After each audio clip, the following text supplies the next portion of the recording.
So, hi everyone. Welcome to our webinar, the Women on Stage live tech talks with Sarit Vakrat, Director of Quality and R&D Operations at Glassbox, on how to create your own Udemy course. So, for those of you who don't know me, I'm Moran Weber. I'm the CEO and founder of Women on Stage.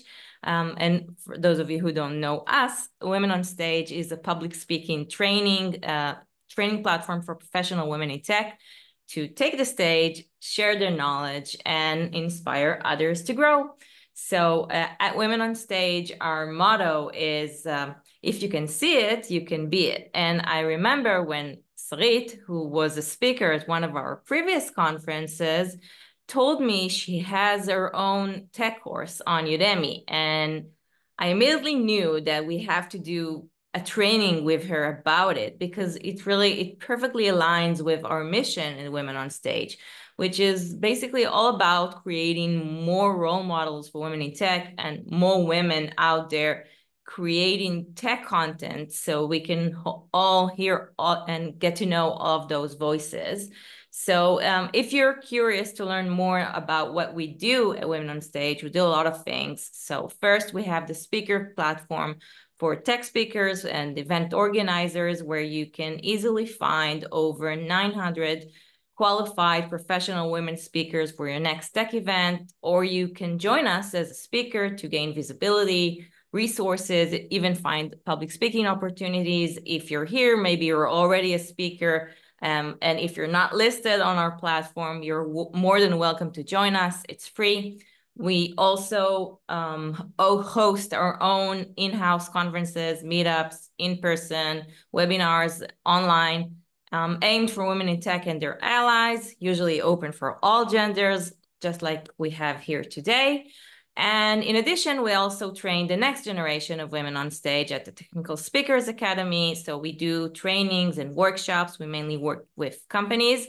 And we also have a podcast called The Backstage Stories of Women on Stage. There's another episode coming soon, real soon, after a long break.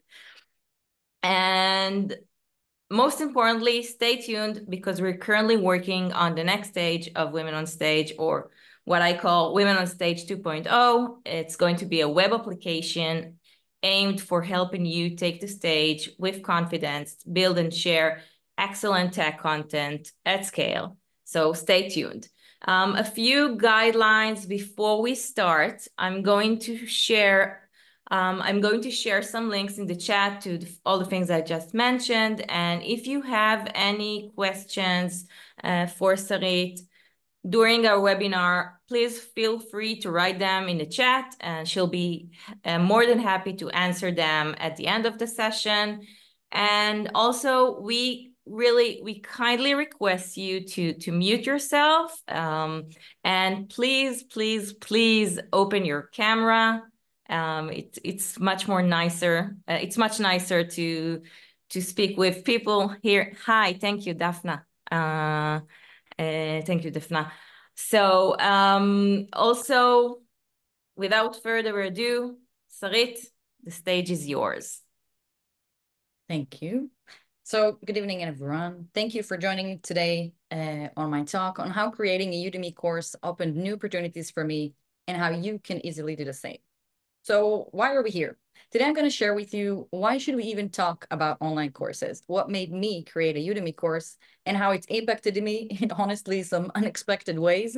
Why do I think you should do it too? And the most important thing, how can you do it too? And too long, don't read. It is not as hard as you may think.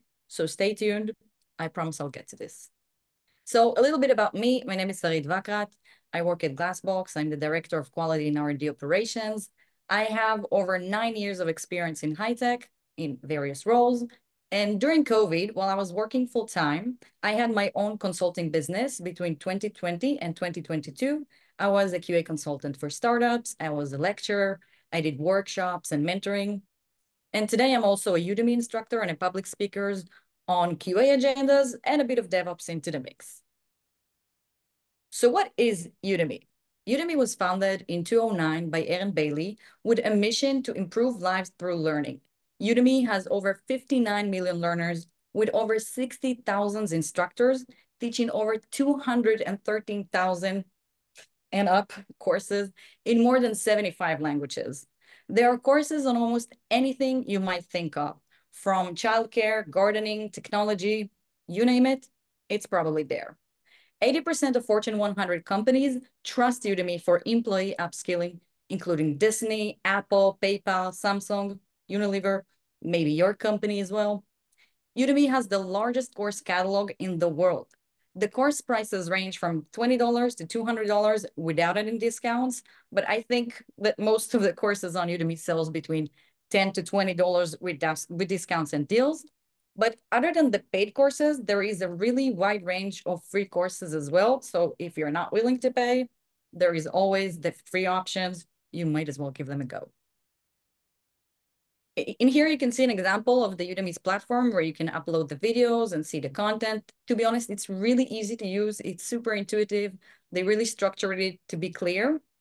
And in here, you can see an example where you can upload the videos for lessons with whatever content that you want. It's usually in a form of a presentation with either a combination of a video showing you and slides or just you. That's honestly just up to you.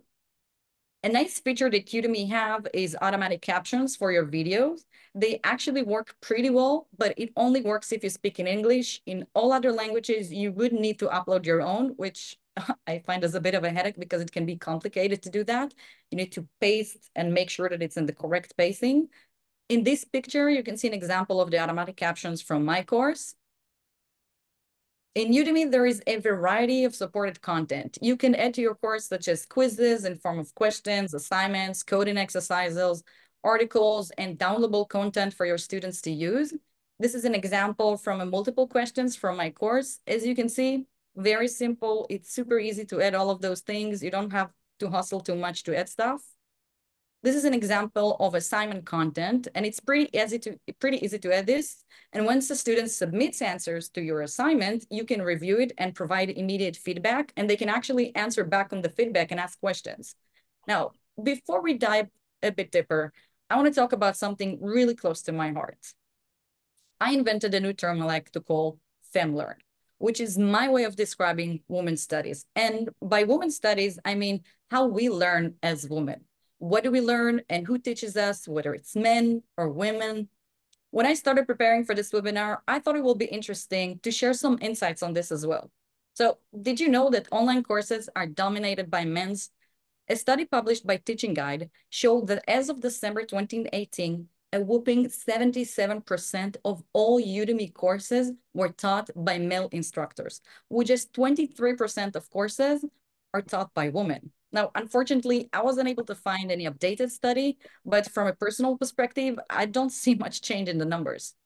Now, only if we want to be heard and seen, we need to find where there are gaps and minimize them. Online courses are a really great example of this. So this is me doing Hail Mary, trying to show others, mostly women's, but of course also men's, that this is not as scary, exhausting, and complicated as one may think. In this table, for example, you can see the huge gap between male instructors to female instructors. Even in design, which is considered to be a rather female-dominated topic, there is only 18% female instructor versus 82% male instructors. Now, I come from development background, and knowing that only 14% of the courses are held by women is honestly a bit upsetting. I know so many talented women whom are wonderful teachers that can share their knowledge, and I really wish they had online courses as well. The only areas that women are leading are soft skill courses such as parenting, beauty, and fashion. While it's somewhat expected that these course categories will be female dominated, even in categories where women dominate, the lead is minimal, with 3 of the 6 subcategories you can see here showing female instructors barely above 50%. Now, before we dive in, I want to talk about undergogging. It is a field of understanding adult learning, which helped me a lot in planning my course. Undergogging is the art and science of helping adults learn. It differs from pedagogy, which focuses on the education of children. The term was popularized by Malcolm Knowles, who identified specific principles that cater to adult learners. undergraduate principles revolves around how adults learn. There are a few principles. The first one is self-directed learning. And that means that adults would typically prefer to take responsibility of our own learning journey. We appreciate having control over what, how, and when do we learn. And that's the beauty of online learning. It gives you so much control. Another principle is leveraging experience. As adults, we bring a rich background of personal and professional experience into the learning environment, which can then be used as a foundation for your new learning. This experiential knowledge helps in making learning much more meaningful and relevant. In my course, I provide so many examples from how the QAs are actually working, which really helps to make the theoretical part easier to understand and relate. Relevance and practicality. As adults, we need to understand, why are we learning something? We're motivated to learn when we see the direct relevance of the content and the impact it has on our personal or professional life. At the end of the day, as adults, we don't really have time to spend learning something that won't provide us any value. For example, you can create an online course about learning how to use Canva or Photoshop to create personal branding and explain why personal branding is so important.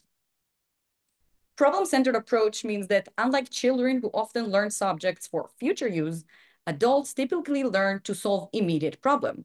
Thus, a problem-solving approach to learning is much more effective than a content-oriented one. When you want to improve your course content, make sure to give examples of how to solve those real-life and work-related issues. Lastly, internal motivation. While external factors like promotions or certifications can motivate adults, we're primarily driven by internal factors, such as personal growth, job satisfaction, and quality of life improvements. Now, internal motivation is very tricky on online courses since there is no direct content, you don't talk to them on a daily basis, but by outlining the benefits a student can gain, you can really help align this with a person's internal motivation. So, with a big start, let's dive into my journey with Udemy. I originally wanted to create a Udemy course because I just started a new business and I wanted to be able to offer my clients more. I wanted to be able to use my Udemy course as leverage to sell packages by giving them lifetime access to a Udemy course. And during the time that I started my business, I also bought a new house. So I needed to make more money faster than ever. And I guess that somewhere I really hope that I'll be able to make good money out of it. And don't worry, I am still paying my mortgage. On top of those very important reasons, I really like teaching. I was also doing lectures and I was teaching, and Udemy seemed like a great way to reach a much bigger audience in a more affordable way. My Udemy course is about manual testing. It has a total of 9 hours. And up until yesterday, I was in one of Udemy's highest rated courses. I'm saying this because today my rating has changed, and the ratings in general in Udemy changes very, very often. They have like this bizarre way of calculating the rating. I wanted to make my course even better than what I used to teach in real courses.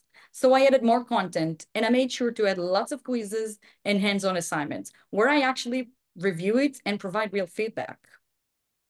Some nice statistics. I have over 778 students from over 77 countries, where the top 5 is Israel, USA, India, UK, and Canada. I even have students from Zimbabwe, Japan, Botswana, Kazakhstan, and so many other countries. And to be honest, it's super, super cool to see where the students are from. I mean, think about the students' variety.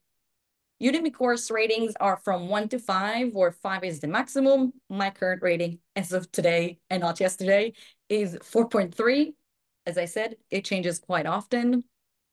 So how did creating the course really impacted me? Well, when it comes to it, eventually I was able to get more clients, which was one of my main goals. But other than clients and some nice passive income, it actually turned out to be so much greater and bigger than this.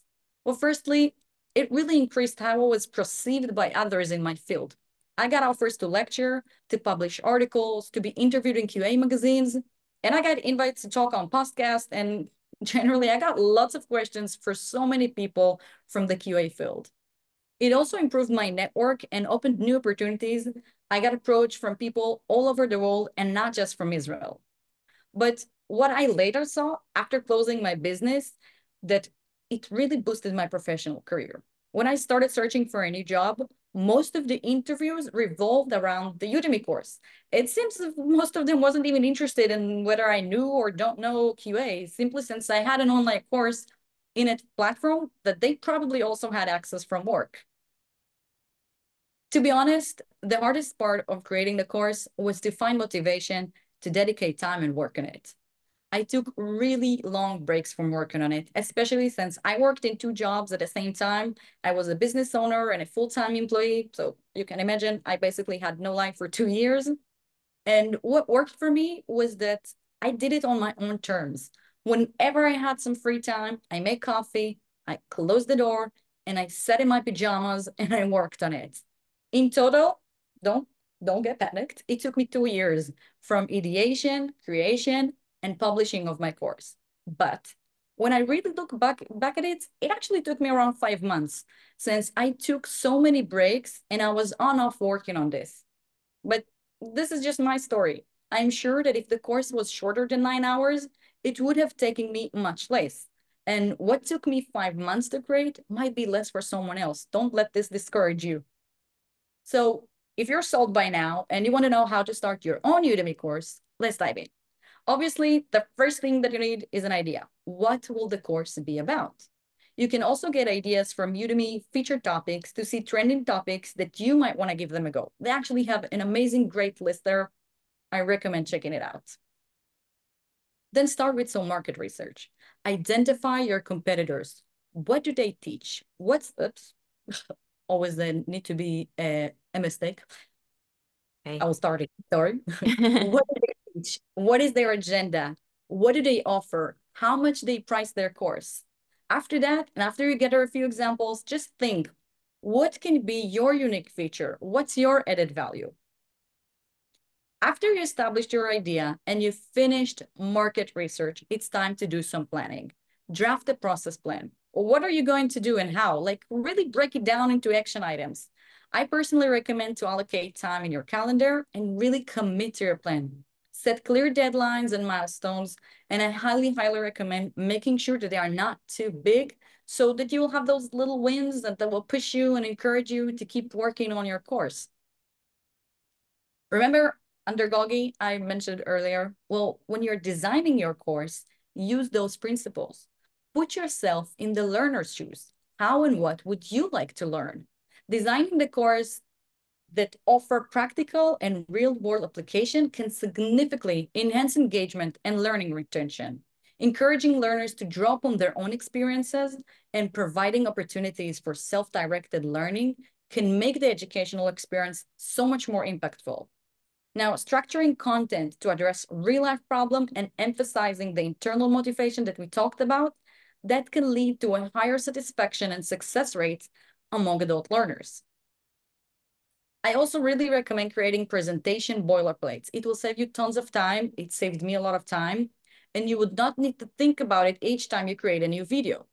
In general, just try to prepare all of your supporting content in advance. In supporting content, I mean, the quizzes, the assignments, the articles you want to share, just try to prepare them in advance. And it will help you get also those little wins a bit faster. The most important part is the syllabus. It will help you understand what you need to prepare and give you structure. I will say that I have changed mine many times before I was happy with it. But once you create it, just make sure that the order of the lessons makes sense. Think of engagement and practical value for the students, such as quizzes, articles, coding assignments. I have assignments that I actually check myself and I provide feedback to the students to help them learn from this. The best tip that I got was to write scripts for each lesson. I mean, just write every single word down. Even if it's recorded, it makes it so much easier to remember and to not lose information. Now, I have a really, really bad memory, like an embarrassing one. So it was a really good fit for me. Now, at this point, you must be wondering if you need any special or specific tools for recording. Do you need anything? Honestly, no. A laptop and a basic free editing software and a camera is all you need, and that is all I used. I did not buy anything, and I only used my Mac to record using the built-in QuickTime player for both recording and editing afterwards. Now, a small note about video on-off during lessons. I know it doesn't look like this, but I'm camera shy. And as I said, I made my course in my pajamas. So I was definitely without a camera, but it's really up to you. In Udemy courses, there is a really wide range of courses with instructor video and without. However, if you still insist, there are some improvements that can help. You can buy a microphone and an external camera with high resolution. It can always look good and sound better. I can also recommend OBS app for recording. It's a free open source and it's pretty simple and easy to use. I did not use it for recording my course, but thanks to Women on Stage, from my previous lecture, they suggested to use it and it was a great tool. And I wish I knew this when I created my course. So the money tab is when you actually start doing recording. I really recommend doing a few runs, do a few dry runs. Most of us don't stand around recording ourselves, so it's not really natural unless you love TikTok. And once the video is ready, start with editing your video. Now, this is a big must. I invented a system to help me reduce the time I spent on editing process. So whenever I made a mistake, I either shouted out loud or clapped my hands really loud so that I can see the spikes of noise in the editing software. I know it sounds brilliant. However, I was a bit lazy here. And when I finished recording, I only skimmed the videos quickly and I missed some of those parts. And there were also parts that I forgot to shout and clap. So when I published my course, I got a lot of bad feedback in the beginning about Hebrew sections and full gibberish sections that I forgot to edit out. And don't worry, I fixed everything. One tip about video length. Don't make each video too long. Aim for shorter videos to help keep the students focused. Once it's live, ask for feedback from colleagues, friends, whoever is willing to watch before you go public. Now, I skipped this part as well. And most of the feedback that I got was from students who bought the course, and it could have given them a much better experience. Now let's talk money. Udemy have a very harsh revenue policy, and Udemy courses are almost always at sale, ranging from $10 to $20.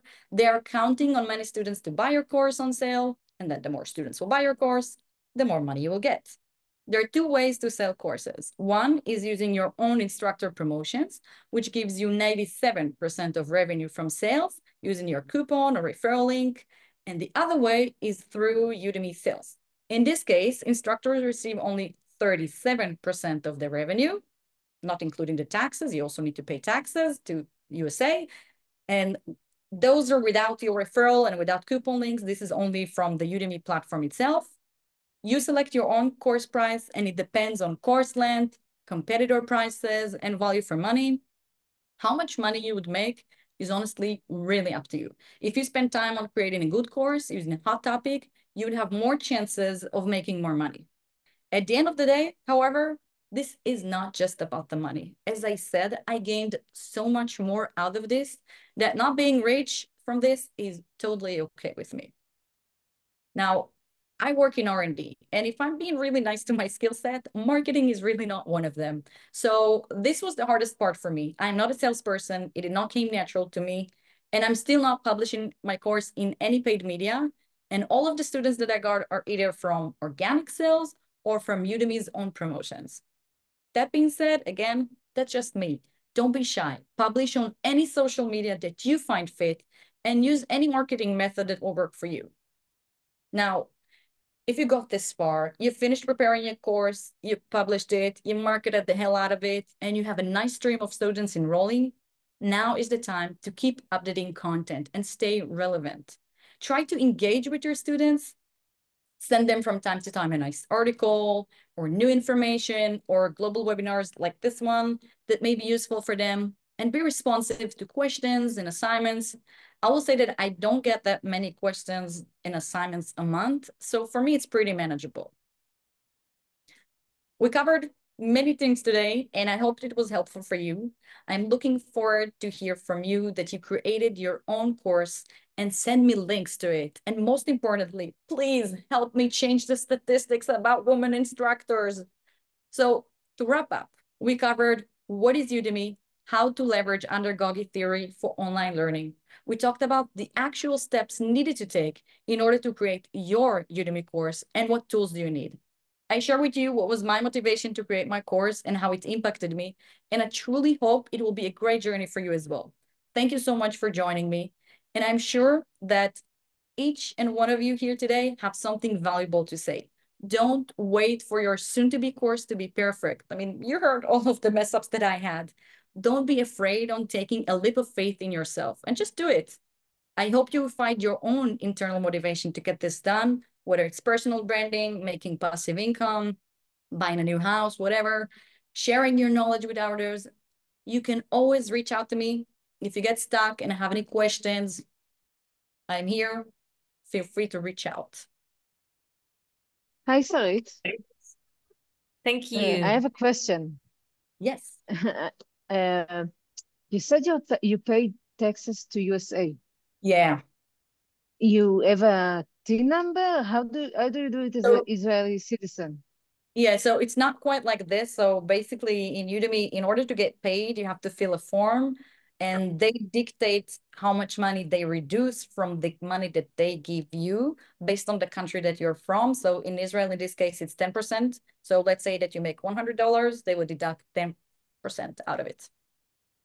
So it's not Thank like you you. actually have to go and pay the US authorities or anything. They're doing it themselves. They're just taking a chunk. If they pay the taxes, I don't know, but they take it. That's Thank another you. question.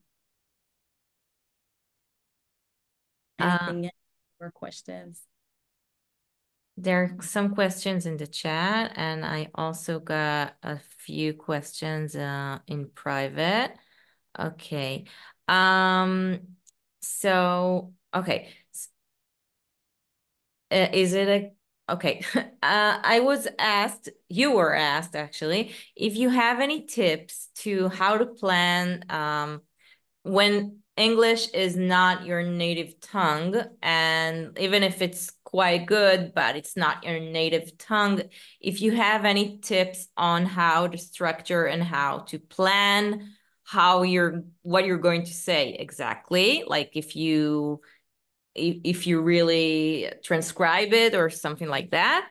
And another question, the same one asked the same question, and if like she is a JavaScript developer and she says that's true. There are like many rapid changes going on in that field. So if you have any tips on how to create content on a field that's really rapidly changing, I bet like AI also pretty relevant for that question as well. Okay, I'll start with the first one. English is not my native language as well. I speak Hebrew as my native English. That being said, I mentioned a huge tip that I got was to write everything down. And after I wrote everything down, I checked it. Back in the day, there was no ChatGPT, unfortunately, but you can put it in ChatGPT to check your grammar and make sure that you're saying it correctly. And then you can decide whether you want to read out of a slide or just, you have this like general idea of what you want to say and rely on it. And honestly, like, do not fear. There are so many people that it's not their native English and they have many grammar, errors and stuff. And it's okay, because as long as you're making your message correctly, you're passing this in the right way and it's clear, that is everything that like you need to be assured of. The rest, like, don't worry about that. Just write everything down and that's it. About the second question with the Java and rapidly changing, I agree that in tech, there are constant changes. So what I recommend is the first thing is to check the top courses in Java and see how often do they update it. And you don't have to update everything. You're not enforced into updating. Like I recently only added to my course how to use ChatGPT for testing, for example, and OpenAI and how does it work. But I also see a lot of courses that are not updating. What I suggest and I personally recommend is to take the big topics. You don't have to really go in depth if you don't want to, but at least skim through them. And if you don't want to do that either, then at least send like a link. To Udemy, you have like a messaging system that you can send marketing and informational and educational messages. So you can just say, hey guys, there is a new Java version, Java 11, amazing, amazing, amazing. Check it out and put some bullets and that's it. Like, do what fits you and what you feel comfortable with making an effort, because eventually it is time that you need to sit and dedicate it. Not everybody can do that. I hope that answered the question. Thank you. That great answers. So Alisa is asking, why did you choose Udemy over other platforms such as Coursera, for instance, or there are many others, LinkedIn Learning, Udacity, whatever, and not publish the course on multiple platforms? Yeah, I'll start with why I didn't publish it on multiple one. It really sounds bad. I was lazy. I have to do this in so many platforms, and you have to upload and make sure it's working. And back at the time when I started doing it, I was super, super, super, super busy. I didn't have time. And later on, I just needed the break. I did look into other courses, like other platforms. But Udemy, to be honest, was the easiest. Like when I just opened the account for instructor, it was so easy. I didn't have to think too much about how to do it. Everything was so like constructive, and you have this going on, so you don't have to think about it too much. I thought about LinkedIn Learning, but they don't have option, like you need to submit for approvals and you have to go through processes, and Udemy seemed like the easiest among them. But I am hoping one day to have my own website that will hold all of the courses that I'm planning to add one day. That's great. I wonder if they like if it harms your SEO if you have the same course on multiple platforms. I don't know. It's a good question. Yeah. Okay. How did you decide on the pricing? Yeah, that's also a good question.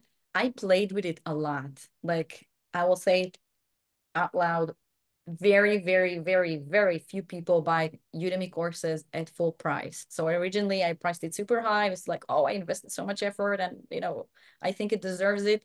But then because I didn't put a lot of effort in the marketing, I'm not really good at this, then I got only the sales from Udemy's promotions, and they buy this in sale anyway. Like even if you price it at $1,000, they would buy it in like $20 or $5 or like $10, something like this. So it was, I played around with it, where I started seeing that there are people who are still willing to pay the price that I put on full price. That's when I just stopped changing it and I left it at this price. And I also compared with other courses that have roughly the same amount of hours as I have, and they have roughly the same content. Do you know what is the average length for a course? Is it 2 hours, 10 hours? I don't know the average, but it really, really changes. I've seen courses that are 30 minutes, and I've seen courses that like 14, 15 hours, which I don't think anybody ever finished 15 hours. The average, I think, is around 10 hours, something like this. If you take like, you have different levels. What I did is like a really in-depth course that takes you from somebody who's really not familiar to a person that can start working immediately after finishing the course. So it was a lengthy one. But if you have a shorter topic and you're focusing, I don't know, on someone mentioned Java earlier, then just the Java 11 features, it can be, I don't know, 1 hour. Even that can be too much. So it's changing. I wonder if shorter courses are sometimes like they seem easier if people prefer the shorter courses or like the really lengthier. Yeah, I think it's depend on the content. Like, what do you really want to achieve? Because, for example, in the QA, if you take a shorter course, then they would not be able to cover everything that you need in order to start working. But if it's just for freshening up, then yeah. So I guess it depends on the undergogi taking power. This one. Okay. Are there any copyright? Great questions, Elisa. Thank you for that. Are there any copyright legal concerns that you need to take care of regarding the course content or any special notes on that? Yeah, so if you would have asked me yesterday, I would say no. But in general, no. Like the course that you upload is yours. You have the rights. Udemy have no rights over this. However, they just announced really today that they have a new, they added like AI agent that schemes your video, and it's like a helper for the instructors. And they have like in the really tiny fine print that those content that they would add is theirs. So if you are planning to do this, you can just opt out of the option to use their AI, and then it's only yours. But other than this, you can upload it to any media. It's 100% yours. Amazing. What are the advantages? Yeah, you were asked about Udemy versus other platforms, other learning platforms, but this is a little different. What are the advantages of Udemy versus YouTube, having your own YouTube channel? Both financially and impact-wise. I mean, in terms of audience engagement, audience like audience reach, etc. If you know. I think that the advantage that Udemy have that you can get in other platforms that I've explored, maybe Coursera have this, I don't know, but Pluralsight, for example, they don't have this, is that you get assignments and you have like ability to really put into action what you're learning. And this has a huge impact because if you're just following some video on YouTube, which is still excellent and also a great way if somebody wants to go there, there is no hands-on. So for me, like I like learning on Udemy. I like learning Udemy courses quite a lot of stuff because there is hands-on. Like you can actually try what you're doing. On terms of the money, honestly, I don't know. I've never even thought about setting a YouTube channel. Maybe I'll do it now after you said it. It is a good question though. I wonder like if YouTube has a higher reach, but maybe less professionals. Great question. Thank you for that. We can check it later. Can you share how much you, oh, that's a that's a private question, but whatever you feel, if you feel like it. Can you share how much you earn on average on each student? On each student. Okay, that's nicer. On each student that purchases the course. She didn't really follow all of those discount and taxes and all of the commission Udemy takes. So like, yeah. So as I said, most of the courses are sold like on promotions. So it really differs from where the student, like from what I noticed, it depends from where the students buy from. So in Asia, for example, they pay much, much less than in European countries. They have different promotions per country. So you can have one student buying your course in $20. You can have another one buying it in $1. You can have another one buying it in $3, $10. You can have this in $60. It's really, really changing. There is no like a flat answer for this because it depends on on the prices that they come, unless they are coming from your promotion. In your promotion, they would pay full price, unless, by the way, I think I didn't mention this in the lecture, but you can also do promotions yourself. Like if you would go to your instructor place, you can select the pricing range and you can do this, and then you get the full amount of money from this, deducting the 10% taxes that you have if you live in Israel. I don't know about taxes in other countries. Hope that answers your question. It's very volatile, in short. okay, thank you so much. Great questions and great answers. Do we have any more questions? A lot of compliments in the chat. Sarit, you were really, really, really so great. Do you follow the analytics? Can you see? Oh, okay. Great questions. Really interesting stuff. Can you see, like, does Udemy tells you where there are students dropping and stuff like that? Can you have any like funnel analytics or well, like better better videos, better quizzes, stuff like that? Yeah, they do have analytics. They're not very convenient, if I'm being honest, but they have like, they show you the average dropping, where do most people drop. They can show you what are the most, like how many more hours have been watched in each month, and you can compare. You can draft some conclusion on this, but according to Udemy's own analytic platform, is that, and that will be surprising, most of the people don't finish your Udemy course. Like there is very few people that actually manage to get it to the end. So if you're one of those people who managed to finish an online course, you can say kudos to yourself, because apparently it's not very common, but they do have some nice analytics. And by the way, I forgot to mention, but I hope it's clear, we don't have any we don't have any shares on Udemy. It's not like we are advocating for Udemy specifically. We just wanted more women creating tech courses. So okay, another question from Melissa. Can students demand a refund for whatever reason? Oh, yes. They don't demand it from you, they demand it from Udemy. And then let's say that you got some earning, they will deduct the price that got paid. They don't need to provide any reason. There is actually a lot of fraud around the refunds in Udemy, which is surprising. They're trying to fight it, but people are buying a course, watching it in like one day, finishing everything, and then requesting a refund. Not cool, not cool. Wow. People do that. They don't need to give anything. Like no reason whatsoever. Well, totally not cool to do that.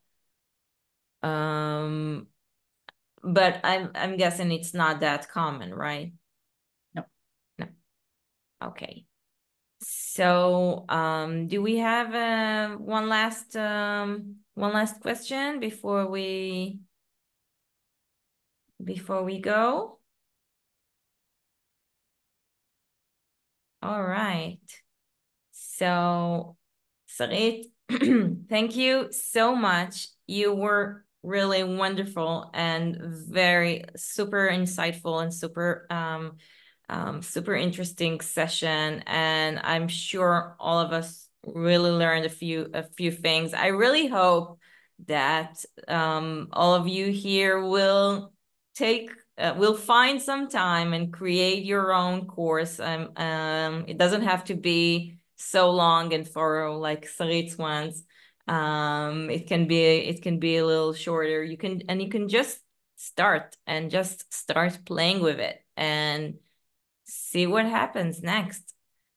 Thank you so much. Thank you, everyone. Thank you, everyone, for joining. Thank you.